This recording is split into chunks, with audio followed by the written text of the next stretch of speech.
She is applicant. No. Jackie? Jane? Jane? Oh, yeah.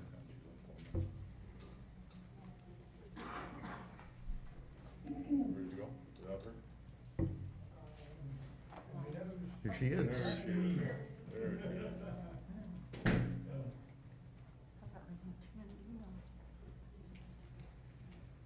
You ready?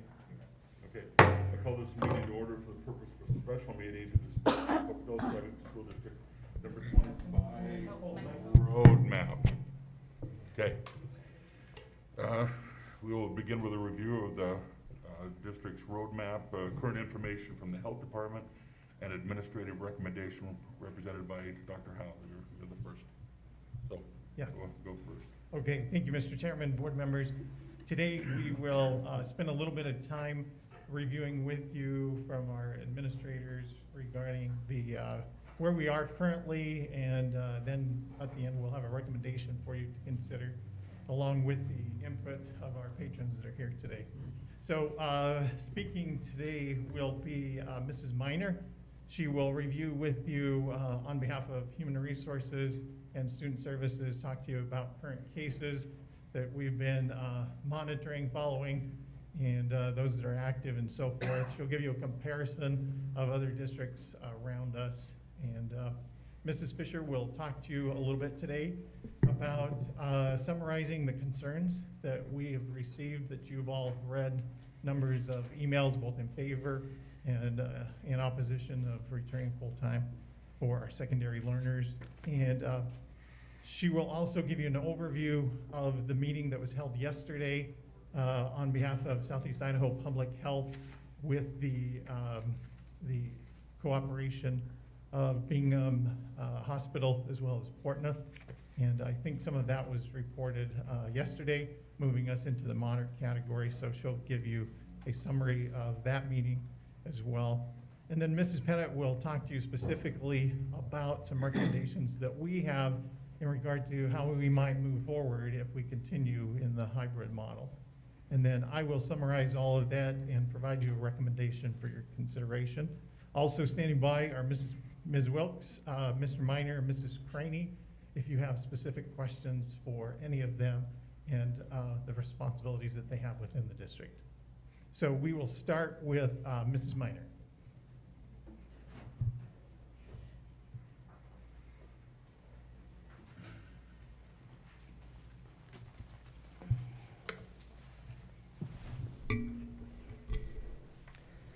Good morning, school board. I wanted to take the opportunity to welcome everyone here today and just kind of give you a little bit of an update from the Human Resources Department regarding where we are as far as COVID cases, what those look like in our schools, and where we are today currently. So earlier in the week, I had contacted some of the other local school districts, and then I wanted to kind of get an update on our numbers. So from August 24th, we have obviously cases from when we had situations from March to early August, but I just want to talk about from when school starts to now. So we've had staff members, and remember, staff members include all components of our school district, maintenance, food service, teachers, administrators, all of our staff, bus drivers. And so we've had 8 staff members test positive, and currently we have 3 that are still an active case. And student-wise, we have 2 students that are an active case currently. And I wanted to make sure and update you on those numbers. And we have a plan that we're working on as far as keeping in contact as those numbers come in through Southeast Idaho Health Department. And we'll look at those, and they will plan to update us on a daily basis, and we'll keep those numbers accurate and current. Okay. Questions? No? Thank you. Who's up? Mrs. Fisher, please. And I believe Ms. Wilkes was going to join you. Okay, great, thank you. Which mic is better? This one today? Nobody wants to. For those of us in the back row. Okay. Good morning, Chairman, Trustees, Dr. Howell, and Renee. So yesterday, as you know, as was reported, the health board voted to transition Bannock County from the minimal risk to the moderate risk category. Dr. Ken Newhouse, who is from Bingham Memorial Hospital, and Dr. Daniel Snell, who's the Chief Medical Officer from Portneuf Medical Center, both presented to the board. And I wanted to share, I highly encourage anybody in attendance today, as well as you all, to listen to that meeting. They share some very important and grave concerns about our current situation. So I wanted to share some of the highlights with you today. I believe it was Dr. Newhouse that said, what to do in the schools is the most complex issue we have facing us on the table right now. They haven't been nervous until now. They have seen COVID cases double since schools opening, and the hospitals have been running at 80% capacity for the past 2 weeks. They feel like they are on the precipice. They use terms like the razor's edge, the cliff. They want to prevent us from going over the cliff, and this has always been the goal. The good data shows that individuals are 19 times more likely to be infected by the virus inside than outside. And emergency volume is up. They're not just worried about COVID cases. They are worried about, this is the slow time, and they are almost at capacity. So they're worried about heading into flu season and not just being able to treat COVID cases and what that's going to look like, but being able to treat trauma, emergency room, and just other, day-to-day issues that they deal with. They're also seeing a rise in cases that people have been either neglecting or afraid to go to the hospital. So they're seeing those cases too, where, heart conditions that people have maybe been not staying on top of because the COVID has kind of put them in that pattern. So they're just worried about that. They express that they feel like there's a complacency in our community because people are tired of this issue. I don't know a single person who wouldn't tell you that they're not tired of this issue. We all are, but they don't want to see us, because we are tired, lose the progress that we've made. So it's not just the short-term impact of COVID, but the long-term health effects. There are just too many unknowns. They don't know what those long-term health effects are.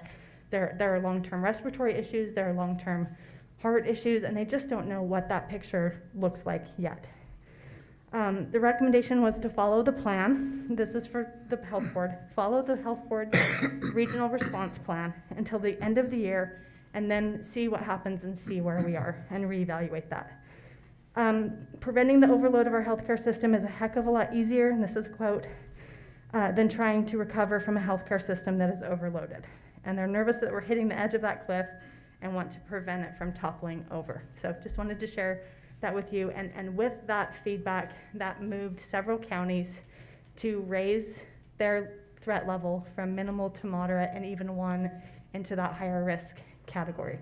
It did not come without controversy, and we know that, but we are listening to the health board. We are listening to the advice from Maggie Mann at the Southeast Idaho Public Health, and this is where we are today. So just wanted to share that with you.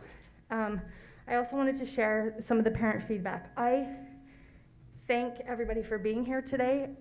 I think that it is an important, one of my goals here has been to get people more involved in the process and understand what the school board does and the heavy responsibility and the weight of these decisions that rests on your shoulders. And it's not just a matter of saying this is what the majority wants, or this is what there's a silent majority that's speaking up, but it's taking that whole complete comprehensive picture and making the best decision. So I thank you for that, and I thank our attendees today, because parents are the best advocates for their kids, and we know that we all want what's best for our learners and for our staff.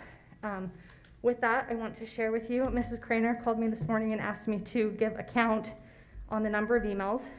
Since school started, we've received 195 emails. 126 of those have been advocating for us to go to full-time, and 69 of those have been advocating for us to stay in the hybrid model. Some of that feedback, we want people to know we're listening. We read every single email. I read them all. I send them to you.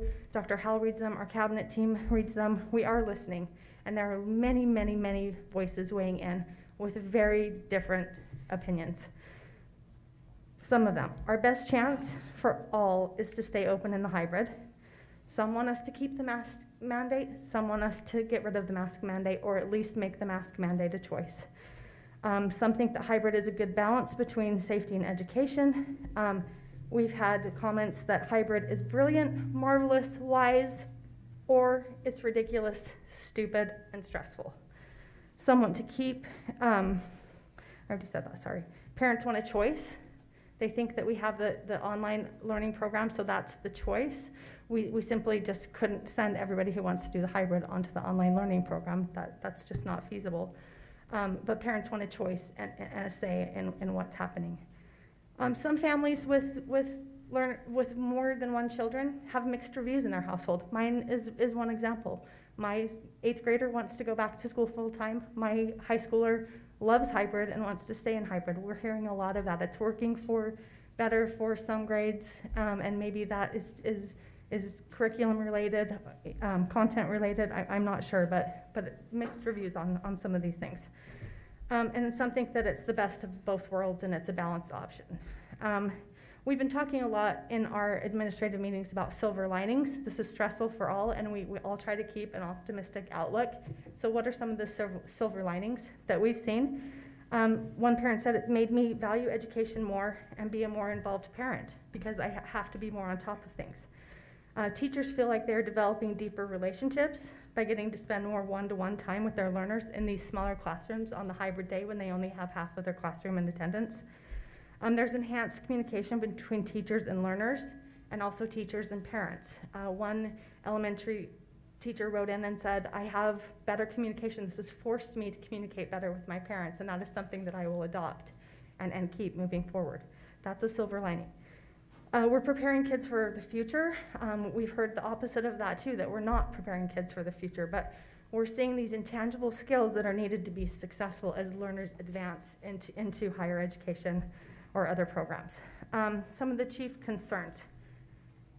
It's important to avoid intensifying the need to go fully online and increase learning deficits. I think that I can speak for most of us that nobody wants to go back to 5 days of remote learning a week. Some comments have been Idaho Falls schools and other schools surrounding us are back in full time.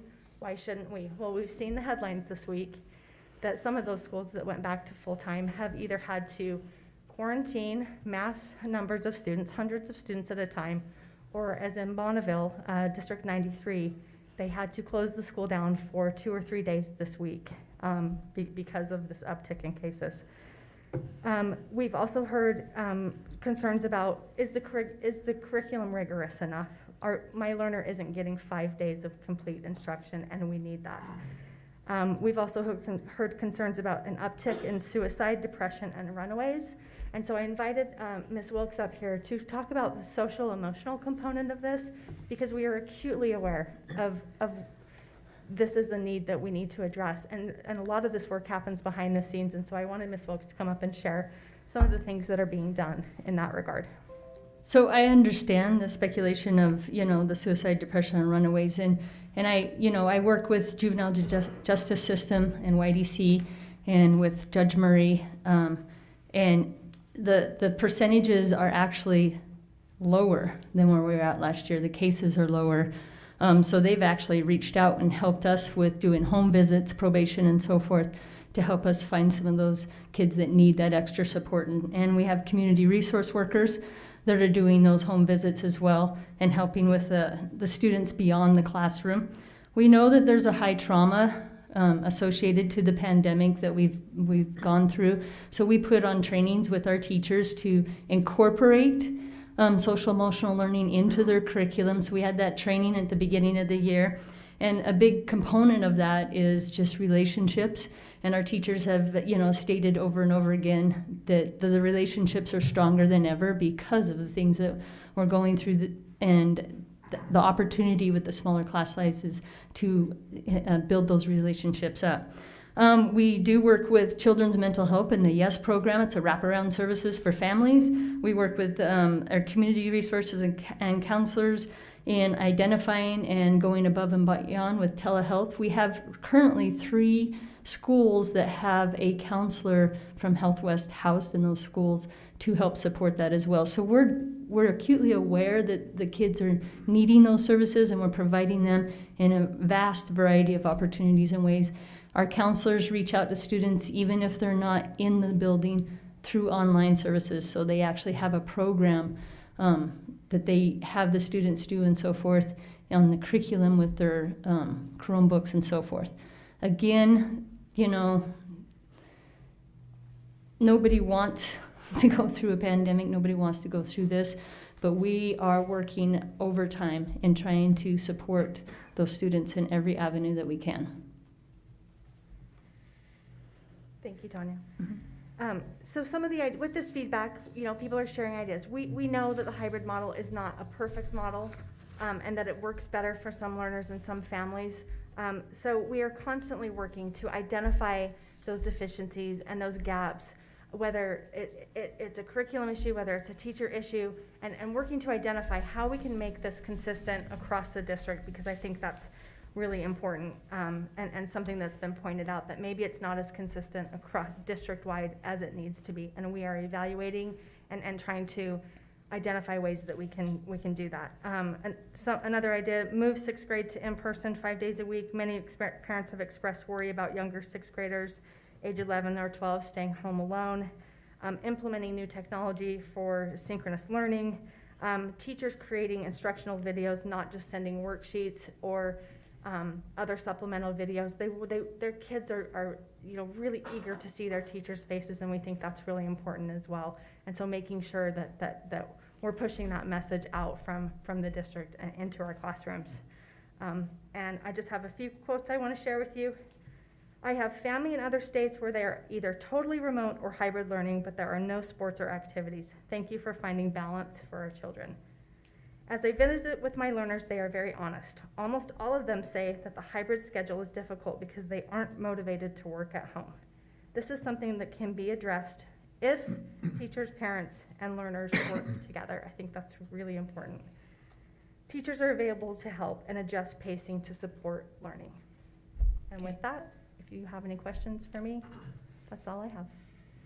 No, no, thank you. Okay. I came up just to give you some hints on what we're doing with hybrid to make it just a little bit, to make it a whole lot more remote. I can take my mask off? No. Okay. Dang. Currently we have several teachers that are piloting synchronous learning. Essentially, they put a computer camera in their room, and the kids can sign on while the class is going and participate from home while the class is going. We started this small. There's still a few kinks in it, so we're working those out. But we do have several that have tried it. It's been very, very successful. I know that one of our tech coaches went and watched it yesterday and came back going, "Oh my gosh, this was fantastic." So we've talked to several more teachers and schools to start to do that more often. To have, if your class normally starts at 9 o'clock, you sign on at 9 o'clock, and you are part of the class even if you are at home doing your hybrid day. So we're working with our teachers to do synchronous. We've also done some more training on Screencastify so that the teachers are doing that lesson, even if they're doing. Many of our math teachers are using Khan Academy because their videos are wonderful, but they need to be the face to start that lesson, and they need to be that face to end that lesson. So we've been working with our teachers more and more to get their face in front of that remote learning, and not just here's the video, go watch this, here's the questions, go do these. They need to be doing the teaching, or at least the introduction to the teaching. We've also talked about using some of our CARES funds to perhaps pay our teachers if they would like to do some tutoring on their prep period or even after school, and do, the kids can sign on. I need help. Can I sign on from 10 to 10:15 and get some help, individual help from you or some group help from you? So we're going to talk to our teachers about perhaps using their prep period and, or like I said, after school or evening hours, and we can pay them from our CARES funds to do that. So that's another way we're working on getting our kids that are at home some more help. It's difficult. Everybody, if you talk to the teachers, 100% of them would say we want our kids in school in front of us. But health-wise, it's a little scary for everybody. So. Questions for Tanya? Thank you. Can you speak more on that Synchronous? What does it take technology-wise? So- Flipped overnight? It can be flipped overnight. I talked with Kevin, in fact, this morning, because he came in panicking. What do you mean we're doing Synchronous? I said, no, we already have people doing this. Currently, and I'm going to talk like I know what I'm talking about, but I'm going to give it a shot. We can output 5 gig, and if everybody went Synchronous, we would have to output 10 gig. He's already talked to our provider, excuse me, and it's a flip of a switch. So if tomorrow we said everybody's going Synchronous, it's a flip of a switch, and we would have enough output to do that. Then why don't we do it? Right now, it's input into the buildings or into the houses. If you have 3 kids at home and they're all streaming videos, your internet's going to crash. So we can start doing that. Part of it's a comfort level, part of it is equipment level. So we're getting that. We talked to the principals about it on Tuesday, and sorry, I have a tickle in my throat. Part of it is just the skill set that it needs for teachers, and we'd like to be able to pilot it with several and then let them teach. So I'm betting within the next week to 2 weeks, it's going to be Synchronous. Okay, so So- you're moving towards it. Absolutely, thank you. Ms. Wilkes, with the, excuse me, with the announcement of the moving into moderate, can you talk to the board and to those watching in the group here, what that means for our activities, especially in light of tonight, a pretty big game, a crosstown rivalry and so forth? So, as a, district, we have been really proactive in our athletic component. It is really important for us to have our athletes out on those fields. So from the get-go, we've been wearing masks from the coaches to athletes when they're not participating, to requiring the fans when they come in to put those masks on and social distance and so forth. So for the most part, are we perfect? No, but we're doing a really good job. But with the Bannock County, as of yesterday, going from green to yellow, the requirements in the roadmap is that spectators are to be limited at 150. We have the Black and Blue Bowl tonight. We have vouchers already given out, close to probably about 900. So, and that is with social distancing, and we've actually measured that out and so forth for the venue in itself at Iron Horse. So, talking to the health department this morning, what do we need to do to support this?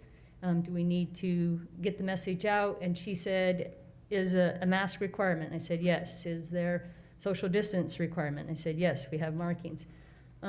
Is it outside? Yes, it's outside.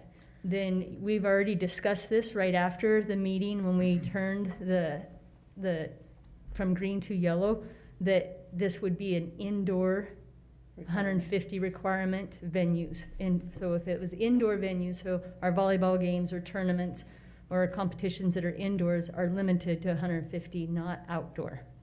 So we have, As long as we can do masks and social distancing. yeah, as long as we're doing the mass social distancing and making sure that, this is a top priority, keeping those kids on those fields. So we're going to really, send the message again.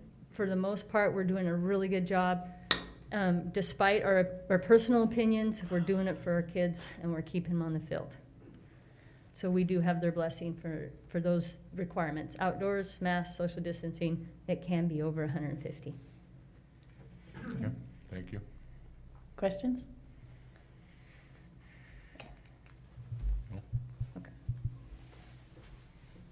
All right, with that review of the roadmap, I would like to offer a recommendation for the board to consider, in addition to, again, the comments that you'll receive from the public today, as well as those that were written and that you've already reviewed.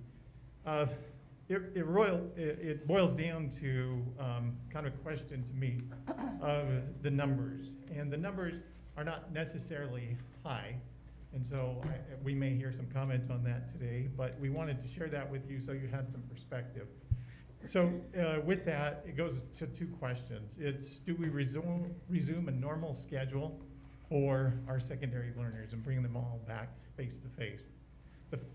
Because the numbers are low. The flip side of that is, due to the precautions that we've implemented, such as social distancing, face mask, all PPE, and limiting our numbers of students in those higher capacity schools.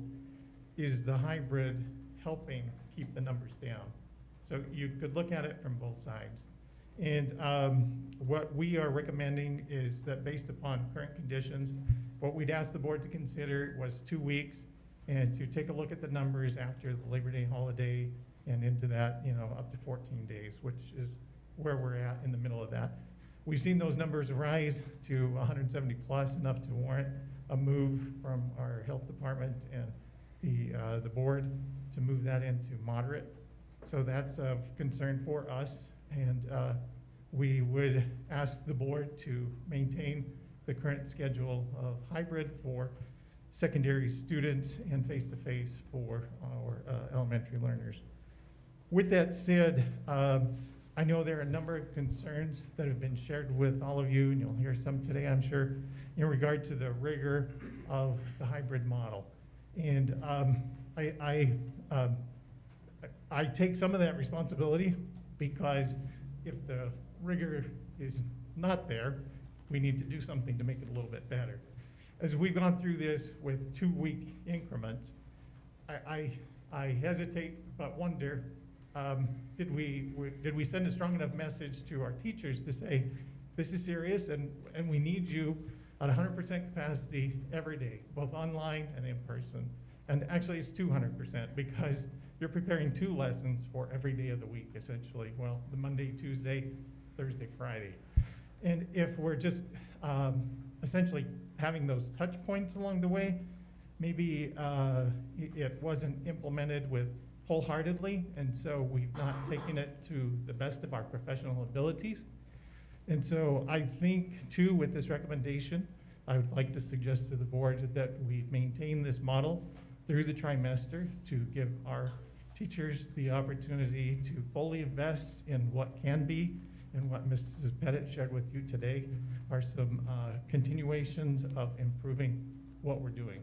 Again, we're into this just 4 weeks, and initially the 2 weeks, it's just that regular back to school kind of, transition time. Our learners and our staff had been out of school for 5.5 months, and so we knew that 2 weeks was going to be difficult. The next 2 weeks was really watching the numbers. But even with that, I don't know that, I know that we can do better. And so with that said, that is our recommendation for you to consider today. That would be maintain face-to-face for elementary, hybrid for secondary, and to do that through the first trimester, which I believe is November 10th. And so we would ask the board to reconvene probably the end of October to look at where we go from there and try to forecast or predict the future into the winter months. Superintendent Hawk, can you reiterate a little bit about, you said you've reinforced more to the hybrid teachers. I take it you meant about their responsibilities and duties there. Can you elaborate? You bet. And I'll have Mrs. Pettit come up and talk a little bit more in detail, or perhaps she reviewed that quickly, but there's an opportunity here for us to make a difference. And she talked to you a little bit about the bandwidth, how we might be able to push out more so than just have the students online. Our learners maybe aren't getting quite as much. So if there was opportunity to tune in for classes, that would be beneficial. We had talked about providing some opportunities through the prep period or some tutoring after school or lunch. I think Mrs. Pettit mentioned that we would do that through Google Meets type of meetings. It is my thought that if there's a possibility of having those learners register for, let's say if I'm a Monday, Thursday, and I want to come in on that teacher's prep hour on Tuesday, that I can get some face-to-face instruction either before, after school, or on a prep period or something. And again, we could compensate the teachers for that time spent outside of their normal responsibilities. And I know I had talked to some of the elementary and secondary directors about I had received a lot of questions about Zoom courses, Uh-huh. and I thought they were going to kind of address why they can't do that today, and so I'm hoping just for this group's benefit, they can. Yeah, kind of I'm looking for my technology crew. Oh, there. Right there. Kevin Chatfield, Kevin and I have had this conversation at least 3 times, and you think I would be well enough versed in it by now that I could tell you all of the details. My knowledge of it is minimal. Kevin has been up to date on this and can share with you the difference between Google Meet and the Zoom model. And So you're our tech director. technology coordinator. So the first thing we want to specify is Zoom is intended for non-educational purposes. It's not what it was built for. It was built for businesses and things like that. So it didn't have student data privacy in mind. It didn't have any of that type of information in mind. It had business usability features. So we chose to use Google Meets because it is education focused. It was education designed. It works very well inside of an education space. It doesn't sell student PII, which is a very important thing for us. We don't want to be having companies selling our students' data without disclosing how they're selling it or what they're doing with it, really, or at all. It's also worth mentioning Zoom is under multiple federal lawsuits, or federal criminal lawsuits, and then just civil lawsuits of selling private data illegally, giving out data that they shouldn't have been. They've also been consistently hijacked by people doing malicious things, and I really didn't think it made sense for us to open ourselves up to that. As well, Google is the unified platform that we use as a district. So everybody knows it, everybody's on it every day, everybody knows how it works, right? So I just wanted it to be as simple and smooth as possible. So dictating that we use Google Meets, I think, made the most sense. Just because everyone's already there, everyone has already done it, everyone already knows it. Any other questions about that I can answer? No, I mean, that answers it for me. I don't. Okay, and if you want, I can send you all the articles discussing the privacy that Zoom has issues with. My security expert put together a 3-page document on what was wrong with Zoom for me. So if you'd like to see it, I can send it to you. I've read enough lately, but I take your word. Okay. Yeah. Okay, Thank you. thank you. Just one other comment from me, Mr. Chairman, board members, and then whether you choose to open it up or you have questions for the rest of my administrative team. But I think too, what pushing this out through the trimester will allow us to do as well is to explore opportunities for that second trimester to look at scheduling, because you know that's a difficult task in and of itself in normal times. But if there was the possibility of those teachers who would be willing to have learners return every day, you know, maybe we could look at something in regards to a schedule for that.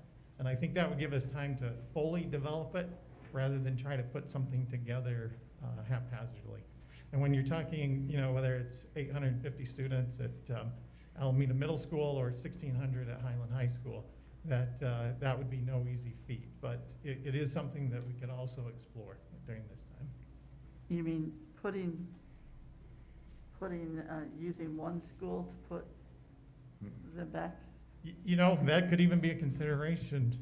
I don't know, transportation-wise, we're already in a bit of a challenge because we do not have enough drivers essentially to drive every day. We have a number of our mechanics and our supervisory staff running routes even as we speak. So, you see, but that's an idea that, you know, we could talk about, vet it, and look at pros and cons.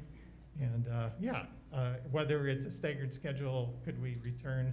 And I know I mentioned this last time, but can we return one class at a time and see how it goes? Again, that's difficult in scheduling because you have teachers that teach multiple grade levels in a particular subject, such as our music classes. And so, you know, all these things come with a few challenges, but it's perhaps they're not unsurmountable. But again, that would give us some time to explore more options rather than just saying, okay, in 2 weeks we'll look at the numbers, in 2 weeks we'll look at the numbers, kind of thing. We're not gonna do that again. 2 It's weeks? been hard on 2 weeks. all of us, for sure. No. Yeah, yeah, and our teachers too. Well, and I think it, just doing it and the logistics of making it all work, and takes a lot of time, and finding the people to do it. And so I think it's something to explore, but I realize it would take quite a bit of time to look at some issues that we could maybe. Yes, thank you, Mrs. Kringer. And, as we started back at the school year, as all of us, again, have shared multiple times, we want our learners back in school. And that was our goal. And so we've accomplished that, and now we just look to the next opportunity to bring them all back full-time in the safest manner possible.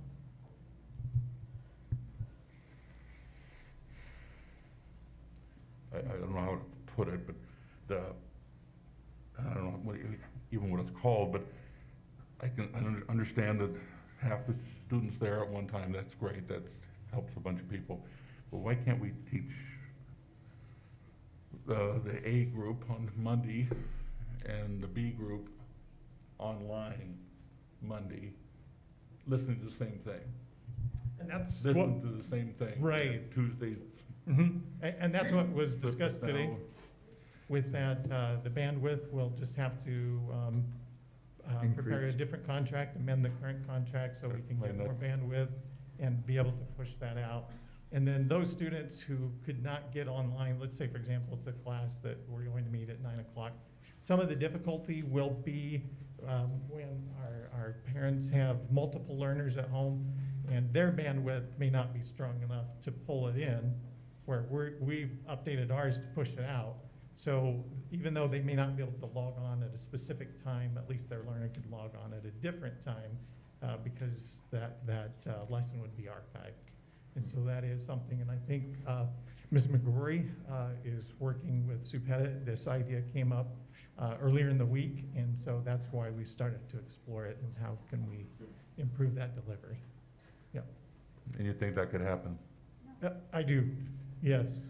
Yeah, So some of the problems here are the kids are in school two days a week. yep.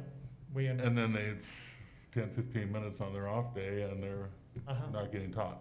And that's what I said to earlier. I think where we were looking at this in shorter periods of time, we weren't given the full attention that it needed to say, okay, what if it's longer term? And I think this will give us that opportunity.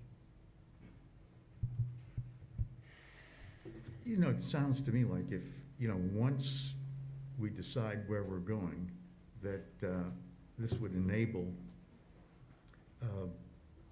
students to, and families to prep for this kind of online learning thing. They would know the kids would know that this is what they have to do, and this is the way it's going to be.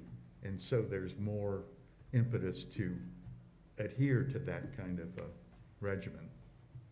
I think so too, Mr. Vitale. And as we head into the winter months, certainly it's all an unknown, but if we can maintain what we're doing and just do it a little bit better, maybe we'll be able to get through this.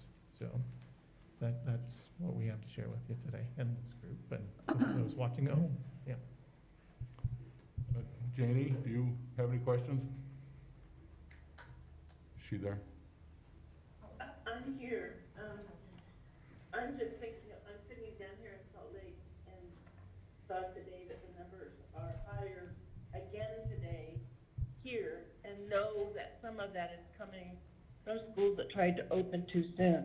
So as hard as this may be for some families, I think it's the wisest route to go. And that people are trying to do the best they can with, I don't know, when I talked to Doug the other day, it's not as if this is an easier way for teachers, it's harder. And so I feel like people are already running at double speed. But it's gonna keep people safer in the long run. Okay, any other questions? Okay, you done? I can move forward. It's time for public comment. And I have them here as they were turned in. 3 minutes a person, please. Pick where you want to speak. If there's a whole group of you here together and are going to speak exactly on the same topic, pick a spokesman and I'll give you more time to speak. But anyway, I got 15 here, so for 16, let's 3 minutes apiece. And the first one up is Mary Ann McGrory.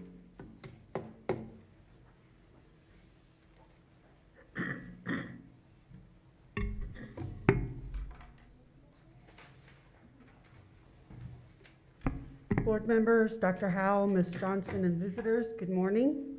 As you know, I'm Mary Ann McGrory. I'm president of the Pocatello Education Association. Today, my remarks will be succinct and fact-based. Bennett County has been moved into the moderate category for COVID. We have staff and students out either on quarantine or having tested positive. Blackfoot School District is returning to hybrid. We have schools in our area of Idaho that have had to close due to COVID.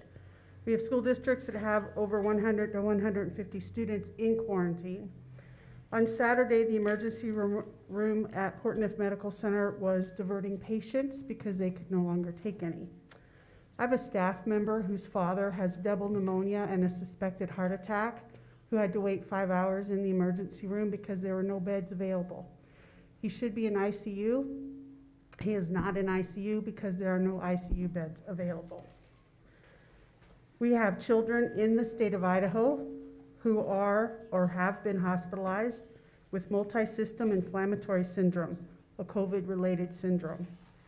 The PEA conducted a survey of the staff of SD25. We had 679 responses. 623 of them are certified staff members. I believe we are about at 690 certified staff members for the district. In total, 59% of the staff would like to continue in the schedule we have, and 49% would like it to continue through the end of the first trimester. If I break that down to elementary, 215 elementary staff responded, with 40.9% wanting to stay the course, and their take is a little different. 50.2% wanted to stay for 2 weeks and reevaluate. Of the secondary staff, we had 407 responses. 69.3% would like to continue on hybrid, and 66% of the responses would like to stay on until the end of the trimester. I would like to point out that in both, in the entirety of the survey, the number of people who wanted to go full remote has increased. The last time I was here, I had 2 people, now I have 45 people. With this in mind, the PEA respectfully requests that the board continue the modified traditional and hybrid schedule until the end of the first trimester. On a personal note, I'd like to say that I have volunteered to attempt the synchronous learning. I think that many teachers have been hesitant because to embrace new technology that takes a lot of planning, because of that 2-week time period where we're going back and forth, or not back and forth, but that we're here. My suggestion is that if we decide to stay in until the end of the that we begin the synchronous learnings at the next 6 weeks. That would give us time to prepare. So, Thank you. Any questions? Can't answer them. Next, Jessica Nez.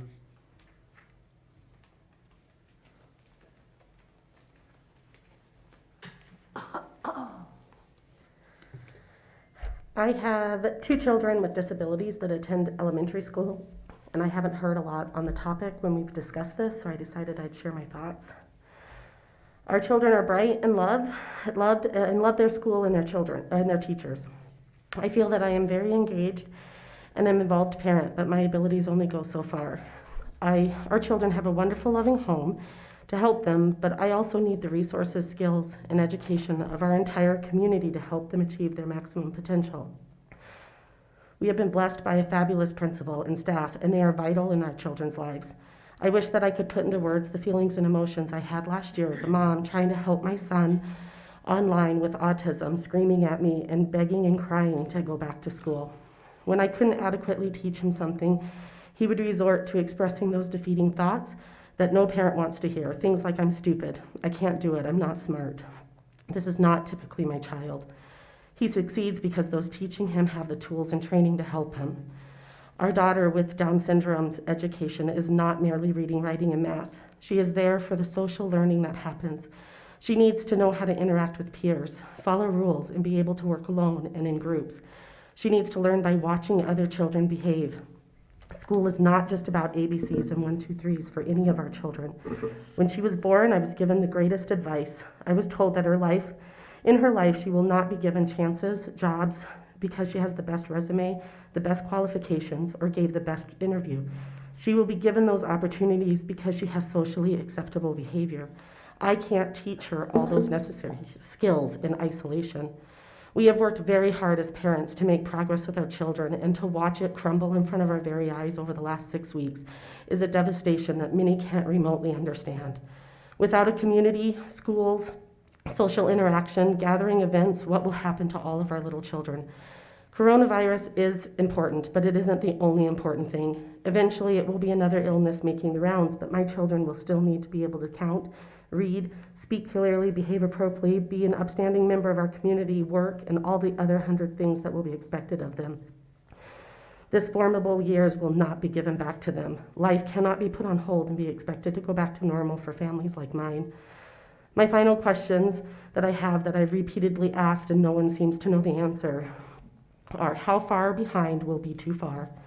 At what point is a child so far behind that we can no longer continue to push a child forward? And what will the emotional impact be to him and her?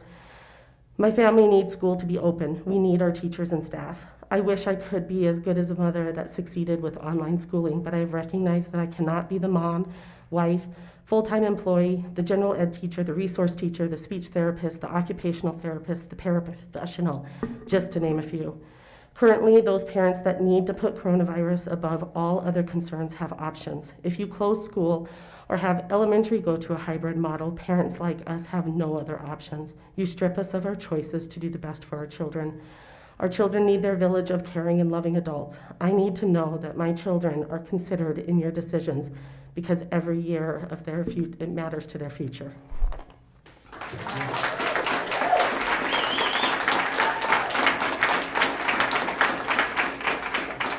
Darren Ralph.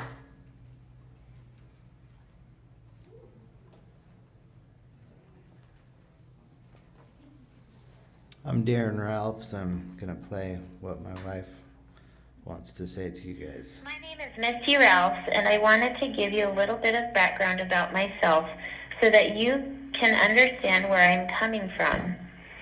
I am a mother of 4 with a bachelor's degree in music education.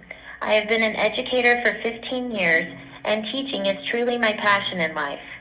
I am also a business owner. As a music teacher in this community, I come in contact with an average of 225 students each week. I would have loved to attend your board meeting. However, I am teaching at Pocatello Valley Montessori School and cannot leave my job to attend the meeting. I am also the author of the petition concerning sending students back to school full-time, which has 968 signatures on it. These signatures come from concerned parents, grandparents, and students of your school district. I hope you have taken the time to read that petition and take those words to heart. The current state of my 4 children's education is something that is completely mentally exhausting for me. I am wiped out from worrying about my children's education all day long. I worry about their mental and emotional health, and I worry about their academics. I have recently sent a personal letter to each of the board members describing in detail each of my girls' individual struggles with hybrid learning. I want you to know that most parents love and respect educators. We understand that educators are overworked and underpaid. We understand that it is the board's responsibility to take into consideration the mental, emotional, and physical health of the staff of School District 25. I know many, many teachers that are working endless hours, early in the morning and late at night, sacrificing family time and their own mental health to do the job of 2 educators so that their students aren't left behind. To those teachers, I say thank you, and it's not fair. Because I have experience teaching online, it is my perspective that teachers need to do either 100% in-person instruction, or they need to be teaching 100% of the time with adequate training virtually. Our educators cannot be expected to do 2 jobs. They are stretched too thin, and the result is that the student is suffering. The product that is being delivered to our students is substandard at best. I know that most educators don't want to feel like they are failing their students, but that is what is happening here.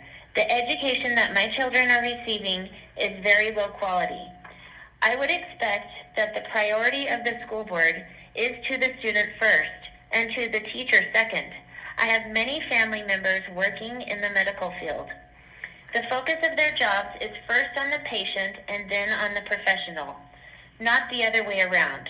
Our children are the patients in this situation, and they need to be top priority. Teachers are frontline workers, as education is essential for mental, emotional, physical, and even spiritual development. I am concerned that the board is catering to the 15% of teachers that say they will leave their jobs should a 5-day-a-week instruction resume. Are those educators really fearful for their lives, or are they enjoying the smaller class sizes? To the teachers that don't want to teach in person this year, I would ask you to choose to teach online until you are comfortable being in the general public, or choose a different profession. You are an adult and have the capability of making employment choices. Most of the children in the School District 25 boundaries don't have the luxury of finding an education that will suit them elsewhere. Yes, there are charter schools and private school options in this area that are handling the pandemic situation much better, in my opinion. However, these charter schools have waiting lists a mile long, and most families cannot afford tuition to private schools. It is the school board's moral right to provide quality education to the children under their stewardship, and that simply is not happening. The children of 2020 have been the casualty of fear. Fear of a virus that has not killed anyone in the state of Idaho under the age of 30. Fear of litigation and fear of the teachers' union. I believe that we can rise above this. Board members, please have courage and do what is right by the students first. Consider slowly phasing back into school at the midterm. Start with the middle schools first and see what happens to the health of the students, faculty, and staff. I can tolerate a cautious approach to the return of normalcy out of respect to those that are fearful. I cannot tolerate not knowing when or if things will ever look normal again. I love Idaho. I love the freedom that I have here. Idahoans are good people. We are not San Francisco, Seattle, or New York City. We are the heart of America. Thank you for your time.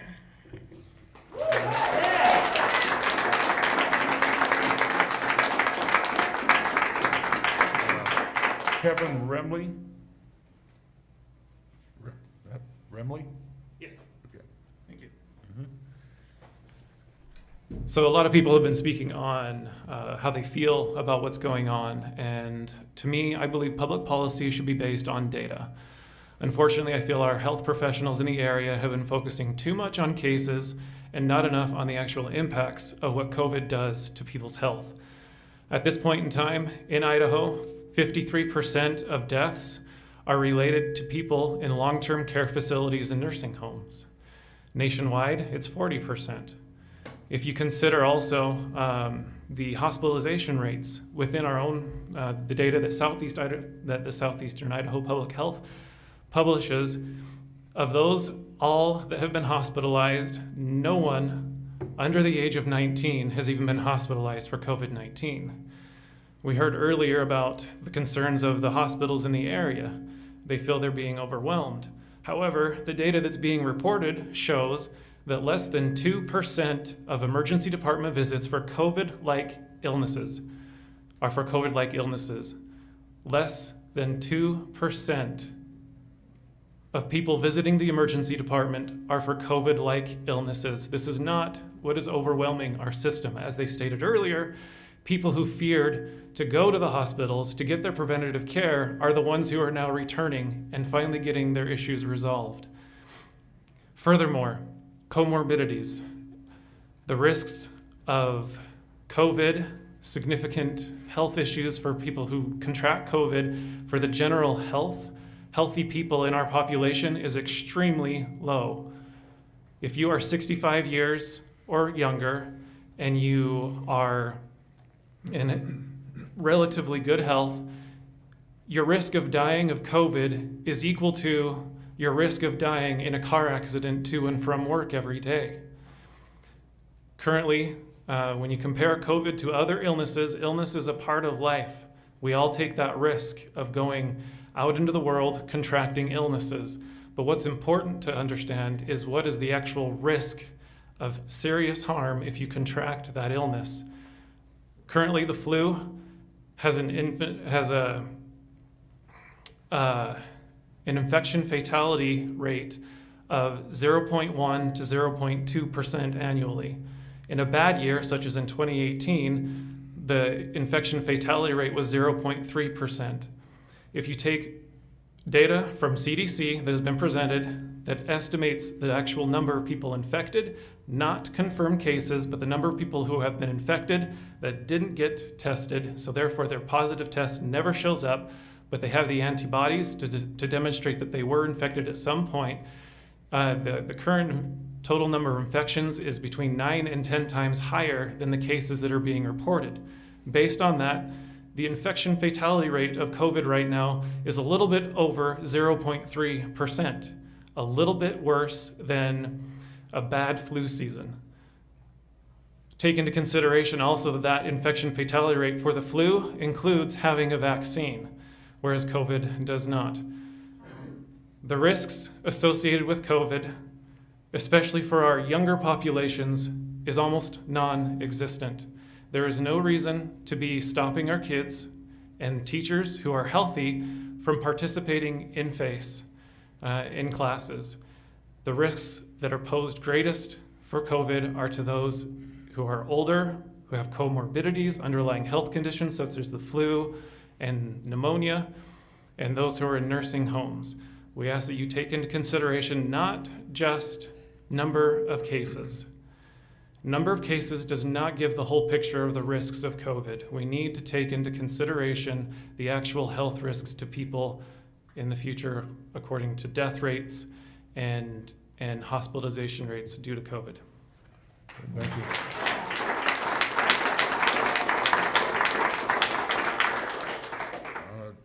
Jana Bontrager?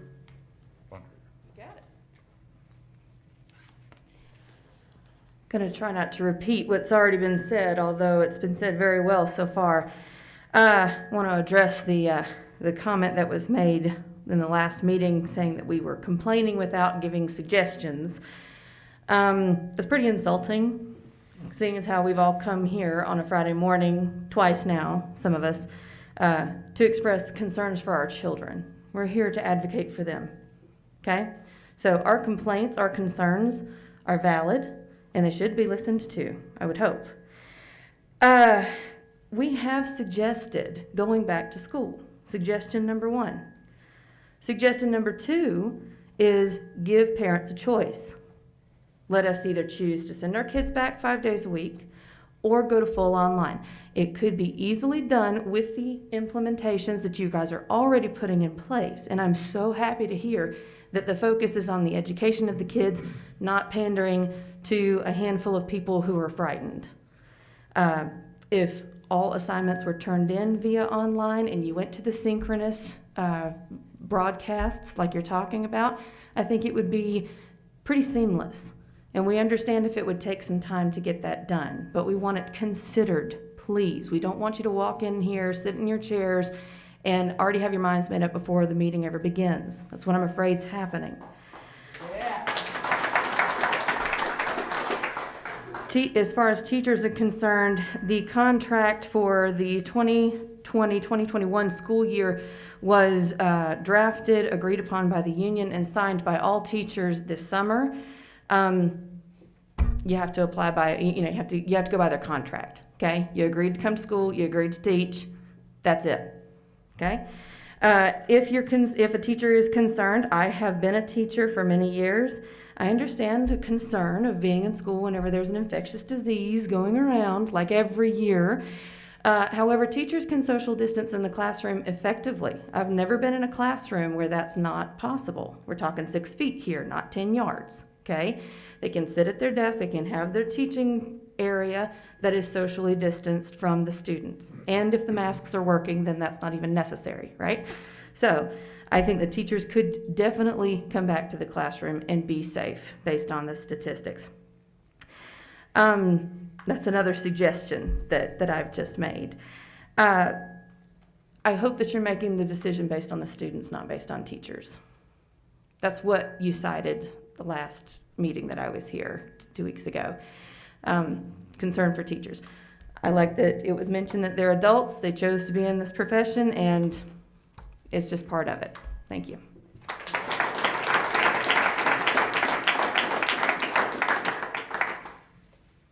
Okay. Guthrie. Last name Guthrie? Is it Davy or Dovey? Doug.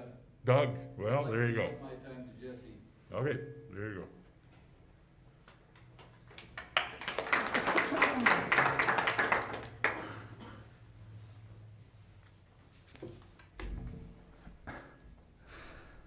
Well, your action speaks so loudly, I have a hard time hearing your words. We've got the health district here, and we've got the PEA here, and they're super stressed about COVID, but not one person has wiped down this table. Give me a break. For my time, I'd like to ask a few questions. Why doesn't the board have any clue what is going on in the schools? You have no idea. You're sitting there asking questions about when instruction received, how is it received, what days the kids are going to school. Are you kidding me? If you're too tired to be awake during this meeting and pay attention, and you're too tired to find out what's going on, have the integrity to resign. None of you have children in this district. And I'll tell you one more thing. A lot of you have sat in education your whole lives, and you've had captive audiences who are powerless to disagree. That's not who this is. Why doesn't the electorate have any support from the board? Where is our voice? I didn't know Zone 2 extended all the way to Salt Lake City. We've got 2 meetings here where we're talking about education, and my elected officials in Salt Lake City. And I'll tell you this right now, if there's a personal issue going on for Ms. Gebhardt, then I understand that, but she's not here. And if she can't represent the electorate in the city, and she has to quote what's going on in Salt Lake City, maybe she should resign. Yes. And finally, I'll tell you this, I've worked hard my entire life in this area.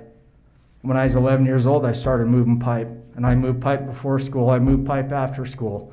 And then when I was old enough to drive, I ran milk routes before I moved pipe, and then I went to school.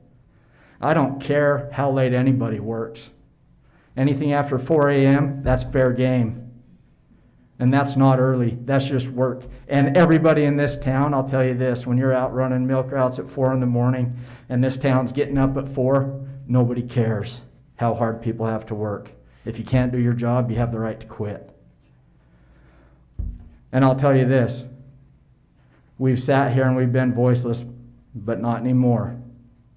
I've worked hard my whole life, and I'll work hard to make sure that the electorate has a voice. And that's it.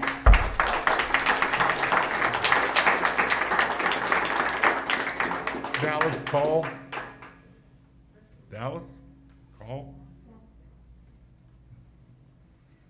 Oh, there he is. All right.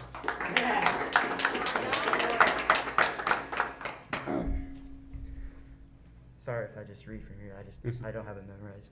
So, hi, my name is Dallas Call, and I'm a freshman at Highland High School. I have a sister in 6th grade and 2 younger siblings in elementary school. They are loving their teachers, their friends, and are getting a good education. I'd like to speak from a student perspective. I understand this is not the same throughout everywhere and with every student. I understand and respect that. I understand and respect that. But I'm going to tell you what happens for me personally. I have not had more one-on-one time with my teacher. When I ask a question, I feel like I'm interrupting another class. So I don't ask until their lunch period, and instead of them having time to themselves to prepare or to eat lunch, they have to answer a bunch of questions because I know other students feel that way. When I'm home, I've been struggling when I'm at home because I've been given not actual work that teaches me. I've been given busy work. 5 hours of busy work a day, and it's not something I like to do. When I go to school, teachers are trying their hardest to get 5 hours of education a week into 2 hours. That's impossible. I know they are trying to educate me to their fullest potential, and they've done a good job. They've done the best that they can. It's just a plan that I'm having a hard time with. Something that I've always wanted to do was to be on that 4.0 academic honors roll and head out to a good college for that reason. But this has made it hard for me to continue to feel motivated, as I haven't learned what I need to do to be able to do that. And this is with respect to my teachers, who understand that they are trying to adjust to this plan, to educate me with this plan. We are clearly, though, with that in mind, we are clearly willing to make sacrifices, wear masks, and stay away from our teachers to help them feel safer. Thank you for your time.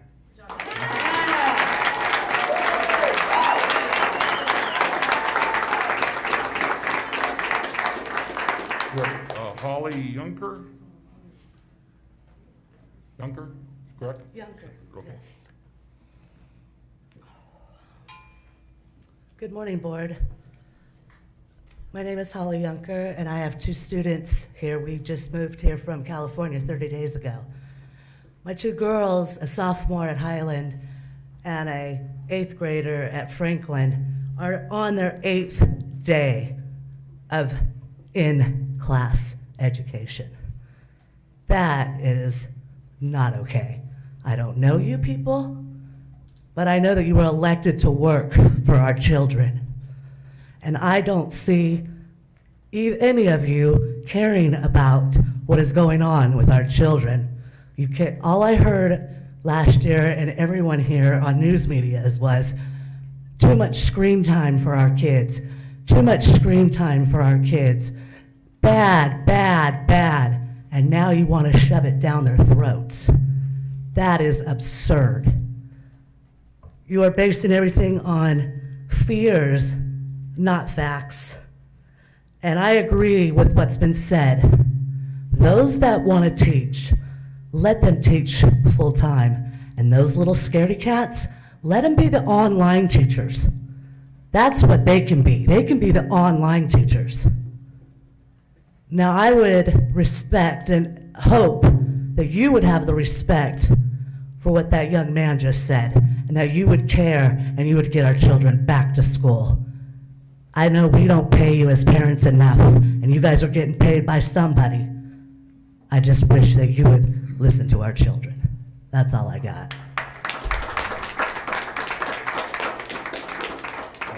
Susan Schaefer. I'm gonna give my time to Troy Sutton. Okay, all right, Troy Sutton's next.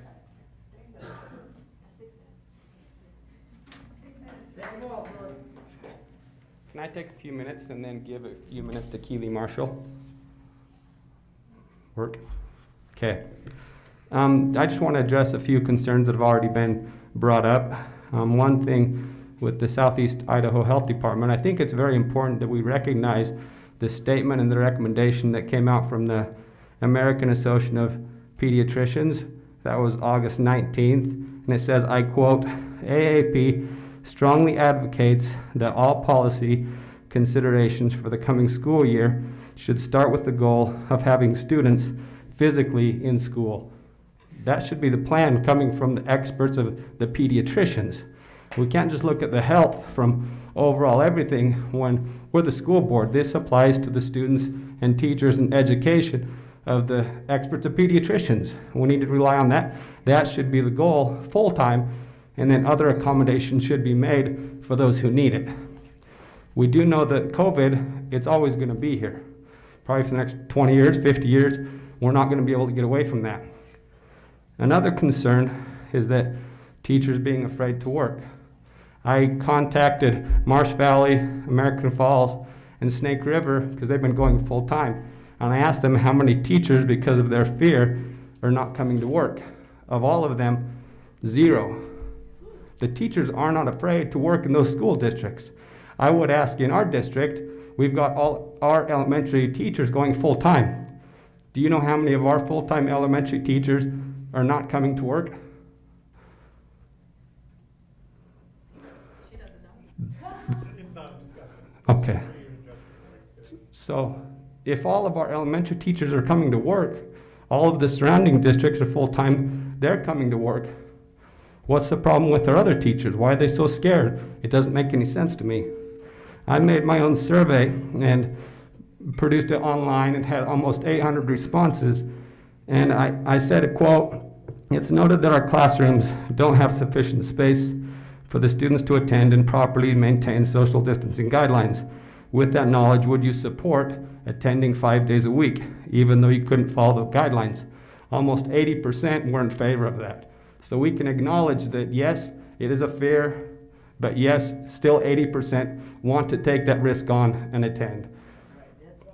The third thing is that some kids and students and some families do like the hybrid model.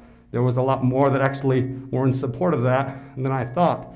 But I think it's irresponsible to accommodate 15 to 25% who support the hybrid model and then totally neglect the 85 to 75% who want the full-time model. It seems like we should support the full-time model and then accommodate the smaller percentage that wants the hybrid model.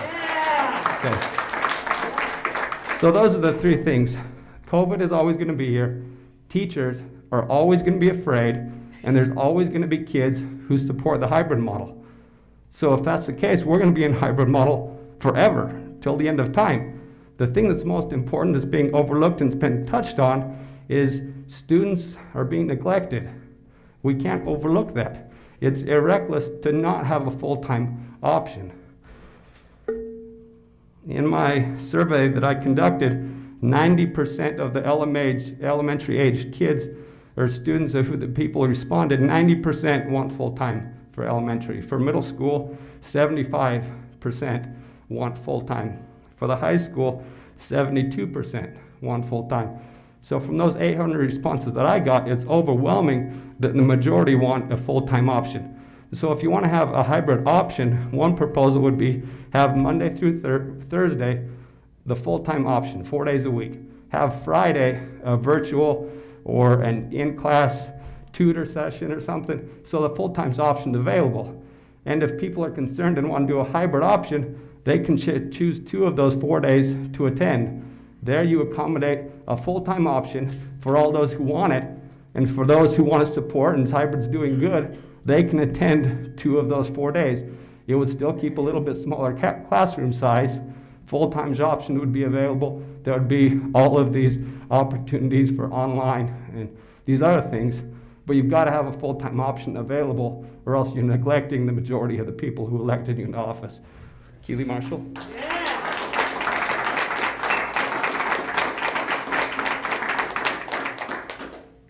I wasn't planning on speaking, but I hate when things are taken out of context. My husband works in the emergency room. He's been working there for 7 years. Our emergency room is on divert regularly, especially in the summer during trauma months. So our hospital is not on divert because of COVID.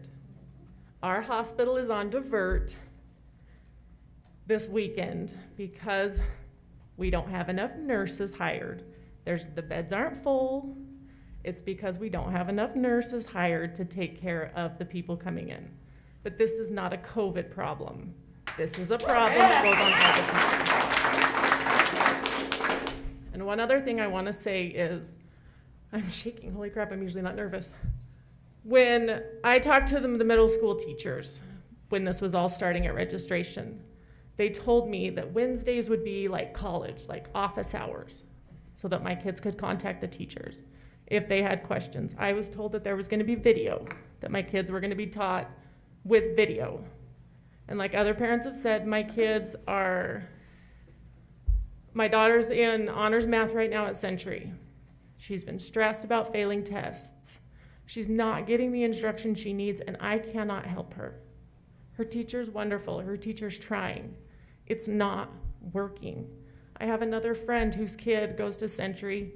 He's doing 8 to 10 hours of homework. There's no balance, and I don't think it's the teacher's fault. It's not working. There's no balance. My middle school daughter, she's done in maybe an hour, hour and a half, and she's slow and meticulous. There's just no cohesiveness. You have kids, like I've thought about taking my daughter out of honors math because she's so stressed, because in those classes, they need to be with their teachers. They need to be able to ask questions. And the online model that we have right now is not working. And that's all I have.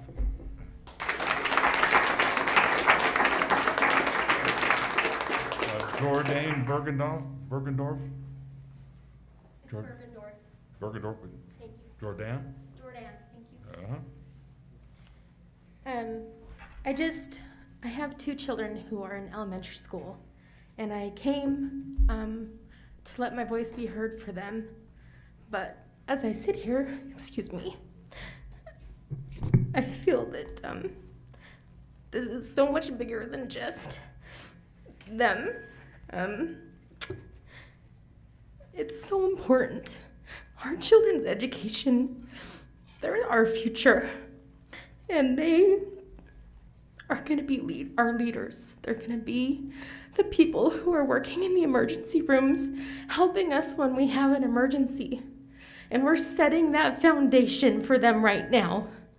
And if we do the disservice of putting our fears before their success, then we're wrong.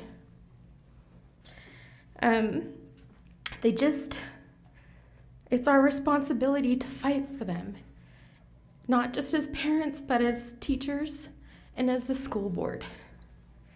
And I had other things planned, but I just want you to know that I appreciate the teachers and I appreciate the work that they put in. Last spring, when my son had to work from home, we both work outside of the home, so we'd go to work all day, and our son would have to come home after a long day, and then we'd have to try and teach him everything he needed to learn. So parents who both work outside of the home can't give their children the support that they need. And there are children who don't have that support at all. And they're not successful if they don't have that love and support from their teachers in class. So please, put your fears aside and think about our children and their success, because they're going to be the ones who are taking care of us and our futures long down the road. Thank you. Thank you. Johnny Fisher? Johnny Fisher? Oh, there he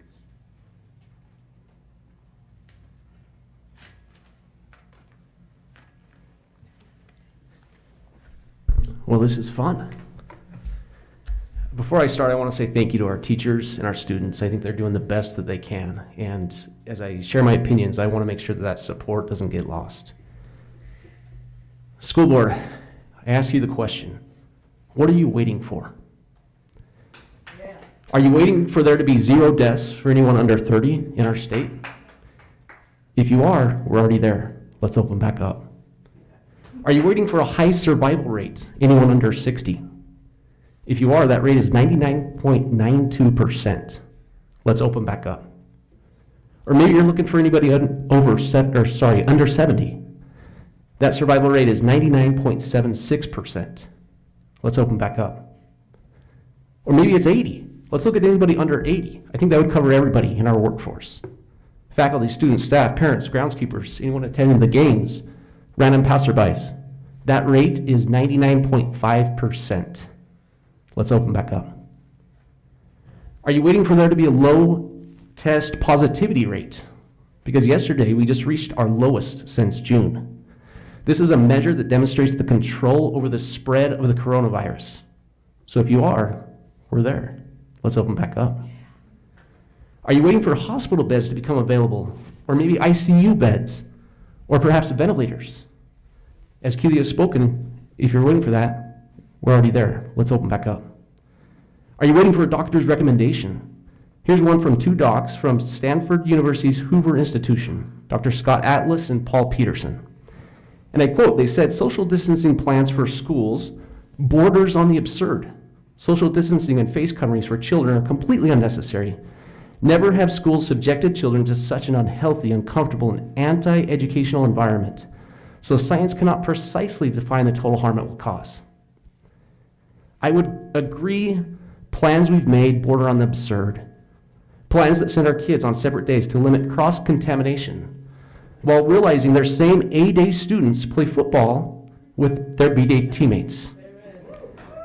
On a daily basis, these students hang out together before school, after school, between classes, on the volleyball court, in choir, drama, etc. You can't have it both ways.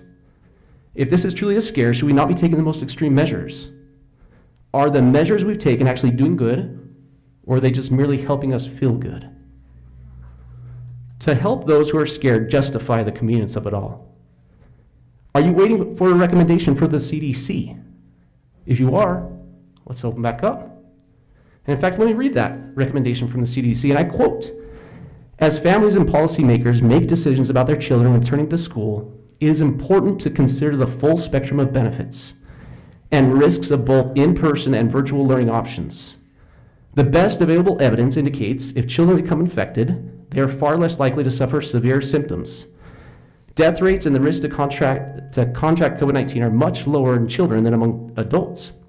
At the same time, the harms attributed to closed schools on the social, emotional, and behavioral health, economic well-being, and academic achievement of children in both the short and long term are well known and significant. And I continue to quote the CDC, although relatively rare, flu-related deaths in children occur every year. Last year, there were 188 deaths in our flu season.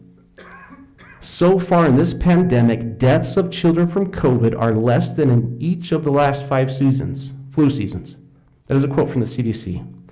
The available evidence provides a reason to believe that in-person schooling is in the best interest of students. So school board, I ask the question, what are you waiting for? Are you waiting for the parents you represent to share their opinions and voice their desire to open back up? If so, here we are. Are you waiting for our children to struggle, to fail, to lose hope? If so, here we are. May God bless them that we don't lose any of those precious souls to ones who have given up hope, wondering what we are waiting for. Help them. Thank you.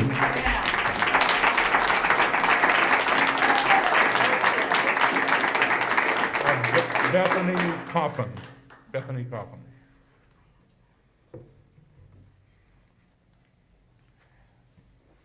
Thank you so much. I don't have much to share because I am in agreement with everything that has been said. I was here at the last one, and I am grateful for those that have showed up at this one too. So thank you, board members. And can I say first, I am a little bit disappointed again that this school board meeting for our children is at 9 a.m. in the morning, where teachers cannot be here to voice their opinions, that children who would like to be here, high schoolers, they cannot be here because potentially they are in school. So please move the school board meeting to a 5 o'clock meeting. That would be nice. My child is a 7th grader, and she is getting 2/5 of an education, 2/5 of an education. And I am tired of that. She struggles with, we're trying to teach them skills, and she's in 7th grade. That pressure should not be on her to be learning skills of an 18-year-old, a 19-year-old, a 20-year-old. That should not be on her yet. That shouldn't even be on these 16, 17, 18-year-old kids. It shouldn't be on them. This pressure to perform and to succeed, it's already there. Now we are putting more pressures on them to do this by themselves because a teacher is so overworked, she's giving my child a YouTube video to learn from. This is not okay. This is not an education. We need a full-time option. We need it. These kids need to be in school face to face with their teachers. They need that so badly. And again, I talked last time to their emotional health. To withdraw these kids, to make them be isolated and apart from each other is, my child is a social creature, my 7th grader. And it's, she drives me crazy because she can't drive her friends crazy. But that's my burden. So please, a full-time option. Thank you. Brandy Evans? Brandy? Oh, perfect. That's me. I know it's you. Hi, guys. How is everyone this morning? Let's all take just a minute to take a deep breath. Woo! Let's take a breath. School board members, I know that this is a very incredibly hard job. And parents, oh my God, is that hard? We are all in this together. Like, there isn't one person, no matter your opinion, that thinks this is easy. This is a hard one. Can we wipe our brow, everyone? Woo! This was hard. I want to share 2 ideas with everyone today. You know, the chances are the folks at FaceTime Lighting won't be able to hear you Oh, unless you're in so front of the microphone. If microphone. you want to stand, you can stand behind your podium. Oh, I do like to stand. It's too much nervous energy to sit. Has anyone ever been in front, you know? Okay, so my name is Brandy Hooker Evans, and I have 4 children that are 2 at Alameda and 2 at Highland High School. I am a local business owner. I have a speaking and coaching company for the dental professionals. I'm a dental hygienist. My husband owns a business. Like, we are with you. We are in this community together. My specialty is infection control and comprehensive dental hygiene care. So I spend my life's work on infection control, so I understand the scary fear, concern. We start using these words that we're hearing on the news, and when we start hearing those words, you know what happens to us? As human beings, we are disconnected from the front part of our brain that is able to creatively think and problem solve. It puts us into our reptile brain of fight or flight, and it causes us to be mean and nasty to each other. And I think that we can agree that fighting and being mean and wagging our fingers at one another is never going to get us anywhere. So I have a little food for thought to share today. I believe we have an opportunity as a community to show the nation and the world how to stand up even when we're scared, and to move forward, and to know that even when we're scared, we still have to figure out how to continue on with life. Staying at home and being scared will not solve any of these problems, including coronavirus. The second thing that I really want everyone to take a moment to consider is the elephant in the room that we are not discussing. Everyone is talking about coronavirus and is it serious, is it not? But whoa, 2/3 of all American deaths are directly related to the standard American diet. That is as per the Surgeon General. If we want to talk about unnecessary illness and suffering and premature death, let's start at home with what we're doing to support our immune systems. I know that it's just about time for me to be done, but I wanted to share the idea that as an American Heart Association instructor, I teach CPR.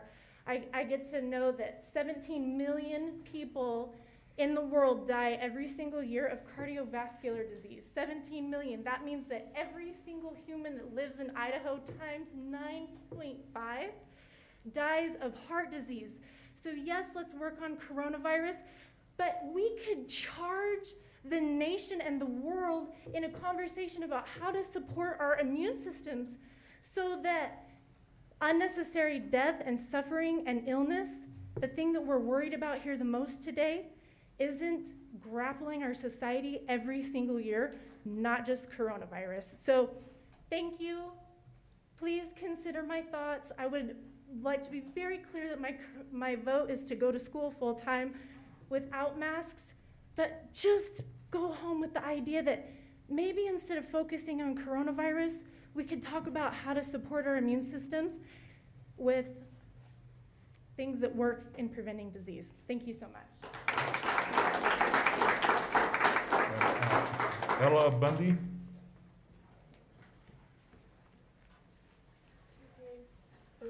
Hi, school board. My name is Ella Bundy. I am a senior at Century High School. I'm also co-president of the Junior Civitan Club at Century. I am governor of the Heart of the West for Junior Civitans, which means I'm in charge of Idaho and Arizona. I'm in NHS, and I'm one of the captains for the Century swim team. I do a lot, and I understand that this time period is really scary. It's crazy, but you have to think, I don't want to have our schools like Bonneville and Blackfoot, where we have to close down and we have to shut down everything after opening all back up. I understand, and I don't like the online stuff. It's not as fun. But overall, in the long run, it's way better. That maybe eventually we get to open back up, but I don't think now is the right time to do that.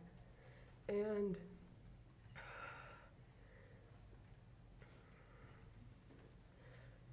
it's difficult to hear all these parents coming out and saying that they want to put, sorry, public speaking is not my forte, but this is something that I really do care about. It's my senior year, and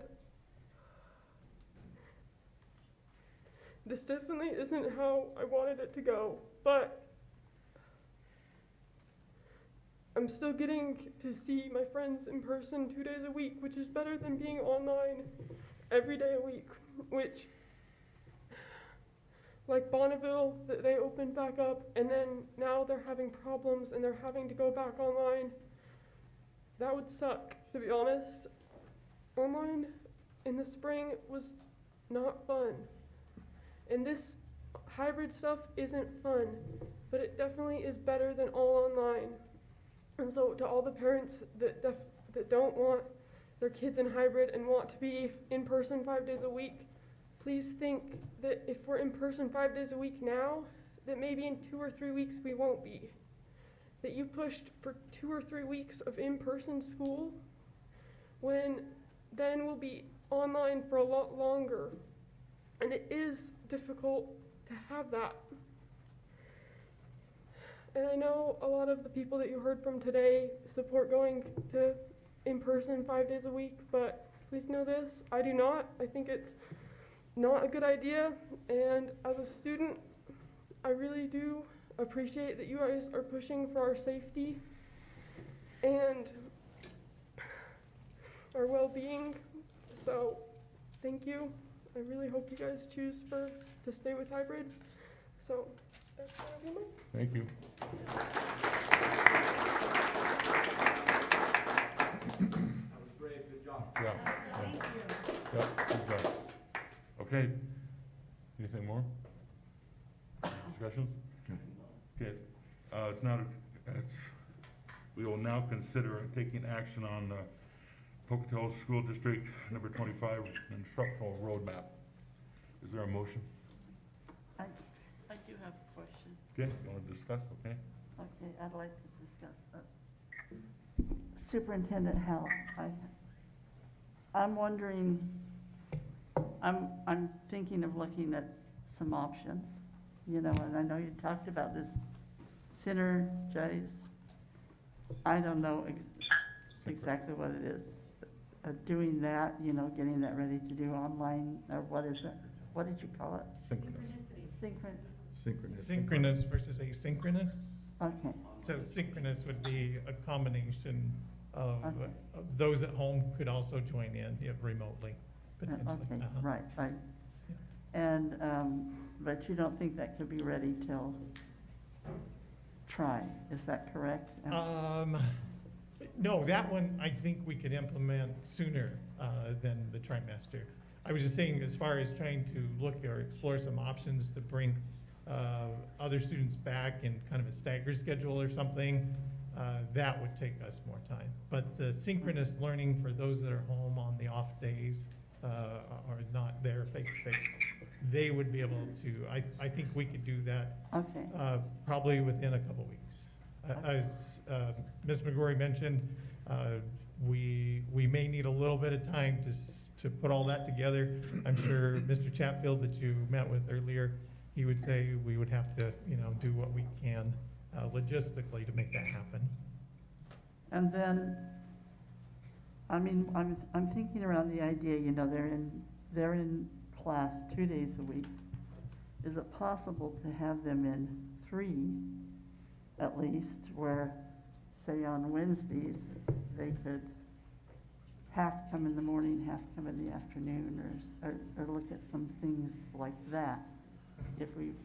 I am going to invite, and I don't see her here, but Mrs. Pettit, Director of Secondary Education, there she is. She has had a lot of discussion with the principals. In fact, I think they just met on Wednesday morning or Tuesday morning this week. So they've talked about some of these options that we presented to you today. I don't know if they went as far as to talk about scheduling, if we got into that, as I mentioned earlier. I think that's a longer term discussion, but you may have had some preliminary discussion. Okay, I got part of it because it's very difficult to hear you in the back, and so could you ask your question again? I was just thinking about even trying to get them in a 3rd day, if that's I'm just throwing out options here, but a 3rd day where, say, Wednesday, half could go in the morning, half could go in the afternoon. We don't have busing to be able to handle that right now. Okay. So that's a busing issue. It's a busing issue. And that was, Yep. okay. And, we talked about maybe every other Wednesday, and A group comes one week, B group comes another. There's ways we can do that. It can't be every week, and we wouldn't be able to do half days. right, but, so you're talking an alternating schedule of that. Mm-hmm. So and this you've done with building principals? We haven't talked specifically on that, but we've talked around it. Okay. Any other options that you have? Like I said, what right now we've been talking about is the synchronous options, and if that's a possibility, and that's a possibility. Are you moving forward with that without us? We've been kind of pushing it, so yes. Well, if the option is that we're staying hybrid, we need to do a better job of delivering instruction every day, and not. It's just been too hit and miss. So. Well, I think it's obvious that we've got to do a better job at it if we stay that way. I mean, Gotta go back.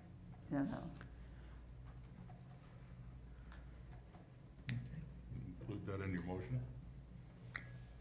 Synchronous? I guess we could include it, I mean, I don't know, I just. Can I offer something as a solution? Right now, parents aren't allowed in the schools. And one of the things that we do at work is we're sanitizing high-touch areas a lot. And if you would allow parent volunteers to come back in, maybe that's something we can do to help keep our students safer for a full-time option. I work full-time, but I would make the time to come in and help if that would allow our kids to be full-time. Just a suggestion. Anything more you guys want to talk about?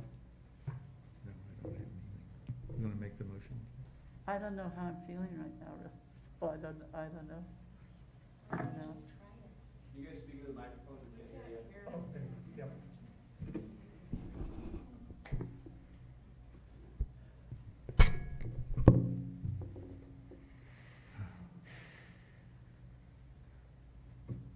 Well, I'll make the motion then.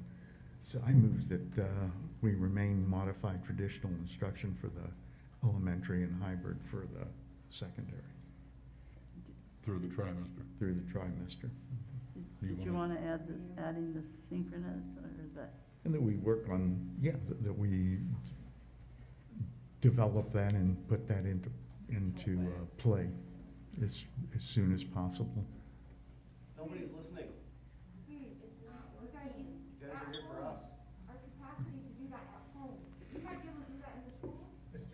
What's that? Ask for the quorum to be. Yeah, well, I've been too nice. This is our meeting, and you're invited to speak, and we listened. But we got a job to do right now, so please. support. No, it's our meeting. You represent us.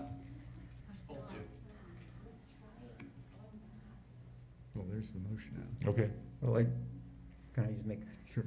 you know, this young lady that got up and spoke, I thought how brave she is to get up and speak with all these people that were against, that, you know, totally opposite of what she wanted to say.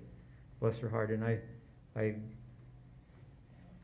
have the same fears that she has, that, you know, that we look at Bonneville, they went back to school full time, and now they're taking time off, and the chances of them going online full time is probably pretty good. 2 days. 2 days, yeah. 2 days. Do your research. Hey, quiet, come on.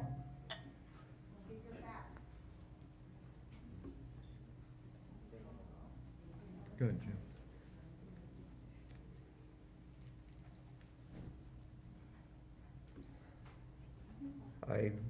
I would fear that if we went back to school full time, and I don't know, when's this middle of the try? How far away from that are we? We're about 2 weeks away from the middle of January. Or so we'd be back to the same, going 2 more weeks, like It would be that 2 weeks. 2 weeks and 2 weeks and 2 weeks. Janie, did you have any input? I can't hear all that's going on. I'm trying, but it's breaking up. Okay.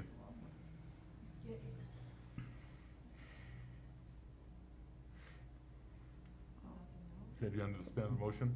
I also know that, you know, most of the emails that I have received, on my email have been to stay in the hybrid. And I realize that now I listen to Courtney, and she's actually had more the other way. You know, I was surprised too, because almost every email I've gotten has been to stay hybrid, from parents and students. I mean, and I know you're all here proposing one thing, but we have about 12,000 students, you know, and so we have a lot more that are expressing opinions rather than just what's here. You haven't seen them, and I know you all think you have some misinformation that you were given. This board did not direct anybody at your rally yesterday not to come. That was not from this board.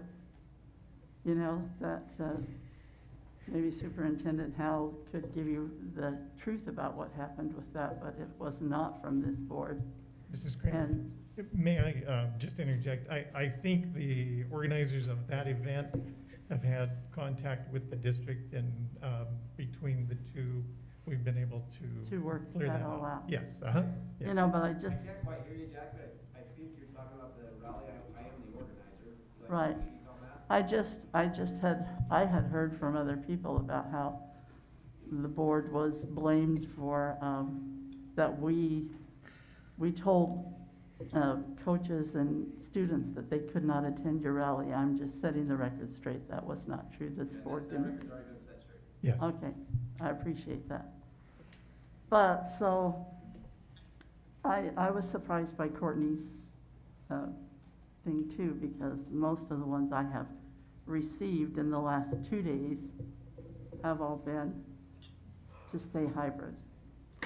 Well, I just, And I have had it both ways. You know, I realize there's differing opinions out there. and I just want the public to know that they, you know, we hear the comments that we don't listen, that we don't care, that we want to just make our own opinion, and that's not true, because,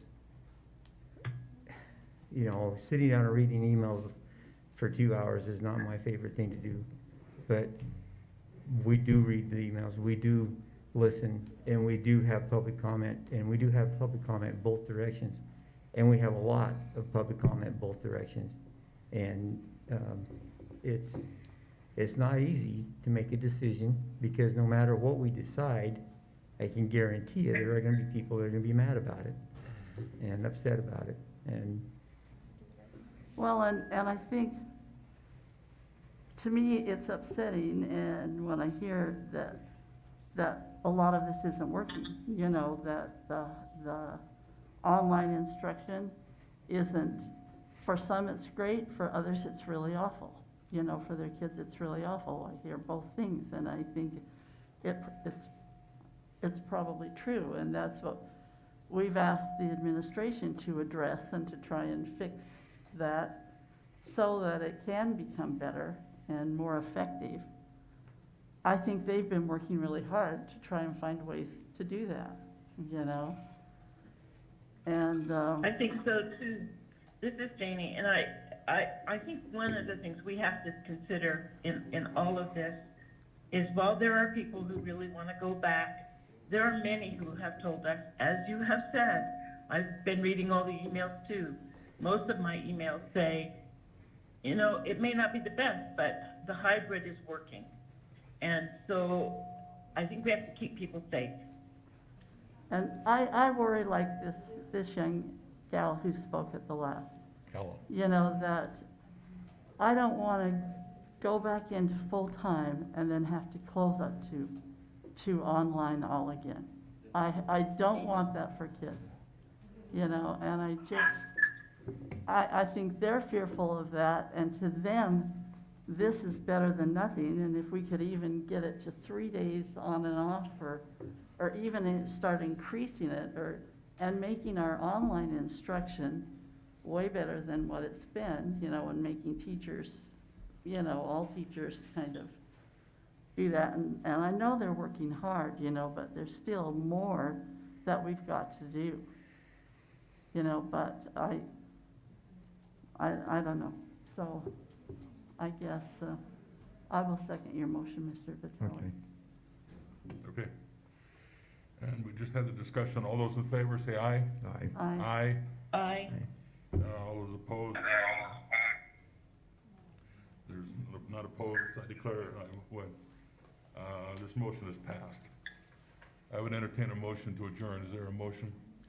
I move that we adjourn. I'll second. Okay, all in favor? Aye. Aye. And none opposed. I hereby declare this meeting adjourned.